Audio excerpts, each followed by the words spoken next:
N'ajoutez rien de Fabrice Chillet, édition Bouclard. Tout est vrai, ou presque. C'est le titre d'une des collections des éditions Bouclard, éditeur des Pays de Loire spécialisé dans ce qu'on défrichait déjà avant elle, les éditions Marchiali ou les éditions du Sous-Sol, à savoir une tradition plutôt anglo-saxonne que française, celle de la non-fiction littéraire et du journalisme d'investigation littéraire, à la première personne.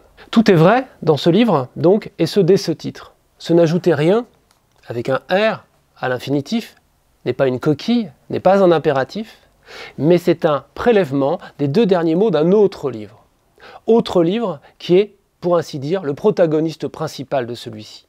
Celui après lequel court Fabrice Chillet. Livre qu'il perd, qu'on lui vole, après qu'il l'ait lui-même trouvé par hasard. Livre existant, authentique, livre de Christian Costa intitulé L'été de Foix, paru en 1989 aux éditions de Minuit. Et livre mystérieusement introuvable à leur catalogue, déclaré comme épuisé. Chillet se lance donc à sa recherche. Le livre coûte trop cher d'occasion, mais il trouve un intercesseur, un mystérieux Daban, personnage lui-même existant, alors qu'il nous paraît être une fiction. Cette quête est magnifique, magique, parce qu'on retombe sans cesse sur plus fictionnel que ce qu'on imaginait. On est au cœur de nos relations au livre, de la mystique autour du livre. Et le Daban en question a racheté l'intégralité du stock, c'est pour ça qu'il est intercesseur. C'est absolument passionnant, c'est très troublant parce que tout en sachant que c'est vrai, on a en permanence l'impression que le réel invente une fiction plus grande. Une remarquable écriture et une remarquable mise en avant de la façon dont les livres, univers de fiction, peuvent devenir plus vrais que la vérité de nos vies. N'ajoutez rien de Fabrice Chillet est donc entièrement vrai, ou presque.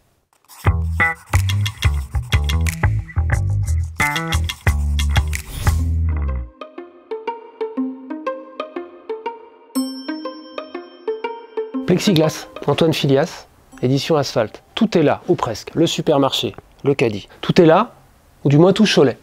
Tout Cholet, ville moyenne, capitale des Mauges, ville moyenne à l'instar de plein d'autres villes moyennes, où le centre semble avoir disparu, en partie au profit de la périphérie commerçante. C'est dans cette périphérie commerçante que les choses se passent. Le jeune Eliott, choletais, d'origine, basé à Rennes, à l'instar de cet auteur qui habite à Rennes et qui est lui-même né à Cholet, Antoine Filias, revient sur ses traces, poussé par l'infortune d'une jambe dans le plâtre, en décembre 2019, et va squatter quelques mois la maison du grand-père, au bord de cette zone.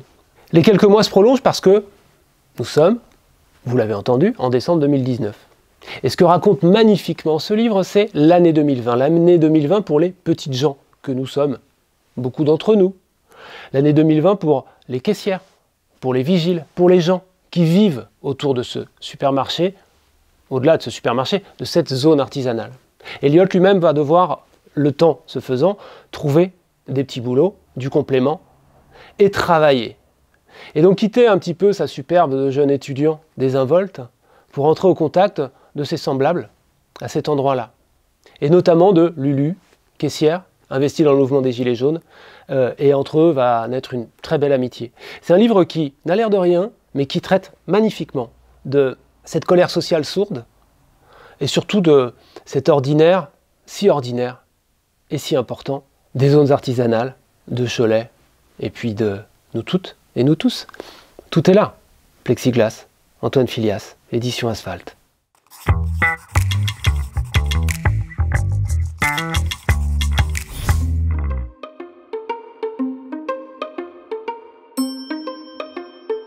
La source des fantômes de Yamina Benhamed Dao aux éditions L'Arbalète Gallimard. C'est le 4e livre de Yamina Benhamed Dao dans cette remarquable collection. Après avoir reçu le prix des lycéens et apprentis en Île-de-France dès son premier, qui s'intitulait Poule D et qui nous narrait une année de football féminin. Le parti pris de Yamina Benhamed Dao est assez documentaire. Tout est vrai en somme, à une lettre près. Tout commence dans la ville de Fontaine, où l'on reconnaît sans difficulté Fontenay-le-Comte, à une lettre près. Fontenay-le-Comte, où les parents immigrés algériens de Yamina Benhamed Dao s'installent dans des pavillons à la fin des années 70. Et où elle vit une enfance qu'elle nous raconte sous forme de chronique, une enfance très ordinaire de pavillons dans les années 80. Et c'est une chronique que ce livre-là, c'est la chronique d'une enfant qui devient adolescente, qui s'ennuie un peu dans le pavillon. Et puis c'est le portrait surtout, très discret, presque en contrepoint, de deux parents, héros oubliés. Et je dis bien héros, Parce que le père est harki, il nous est dit à un moment du livre, en une demi-page à peine, l'épopée qu'il dut faire pour arriver à pied à Fontenay-le-Comte. La mère, dont il était déjà question dans son précédent livre à la machine, coud et s'occupe des filles. Les deux parents ont du mal avec la langue. Et ça donne des scènes parfois drôles, toujours très touchantes. C'est une œuvre importante qu'a entamée et que poursuit Yamina Ben Hamed Dao. Une œuvre de récit, des origines et de la France. Une œuvre certes documentaire, mais également passionnante, romanesque lorsqu'il le faut. Et cette autrice, elle-même originaire de Fontenay-le-Comte, nous montre à quel point une histoire aussi singulière que la sienne peut être aussi partageable et commune. La source des fantômes, Yamina Ben Hamed Dao, édition L'Arbalète Gallimard.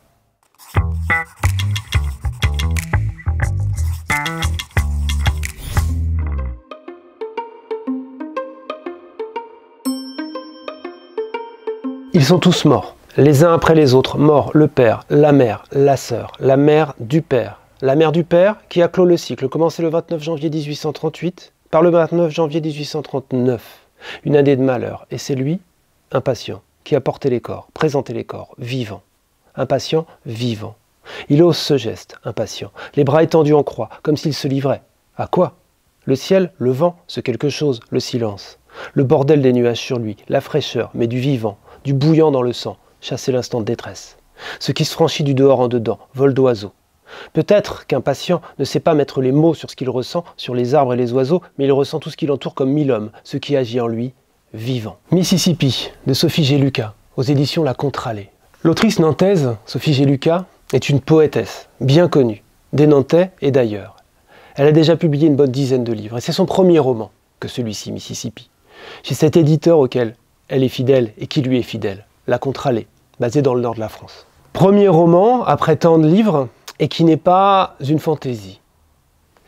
Premier roman d'une poète, ça s'entend, on l'entend à chaque instant de la langue, mais d'une langue différente de celle de la poète, c'est Sophie G. Lucas.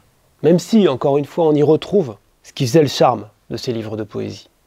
À savoir un côté acéré, abrasif parfois, et en même temps plein d'humanité. Mississippi est sous-titré La geste des ordinaires. Il est encore une fois question des gens ordinaires dans ce livre. Et c'est une épopée qu'elle a décidé de raconter. 200 ans d'une histoire familiale entrelacée, passant d'une époque à une autre, avec une maestria stylistique assez phénoménale. Je pense que tous les signes de ponctuation possibles sont utilisés dans ce livre, et sont utilisés parfois volontairement à l'excès, comme ce démarrage en parenthèse, avec des parenthèses dans les parenthèses. Je parle d'un excès volontaire pour dire quelque chose du souffle. Sophie G. Lucas a produit des opérations sur sa propre langue de poète assez phénoménales pour parvenir à ce livre-là, pour parvenir à l'effet qu'il nous fait, celui d'une épopée au sens propre, et d'une épopée des ordinaires, les plus ordinaires possibles. Alors pourquoi Mississippi? Parce qu'il est question d'émigration et de retour. D'émigration depuis la Franche-Comté aux États-Unis, et puis de retour. C'est un magnifique premier roman, Mississippi, de Sophie G. Lucas, où tout est vrai, car tout est juste.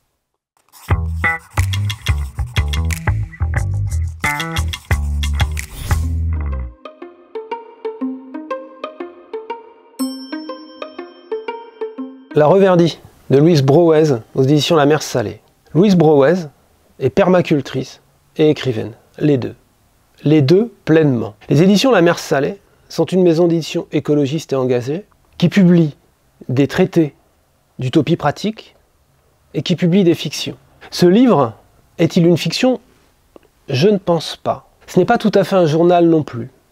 C'est un livre de diariste, à l'instar du travail de Déborah Lévy qu'elle cite et qu'elle apprécie. C'est un livre de réflexion croisée, à l'instar du travail de Marielle Massé, qu'elle cite et apprécie. C'est un livre d'enchevêtrement et de lien.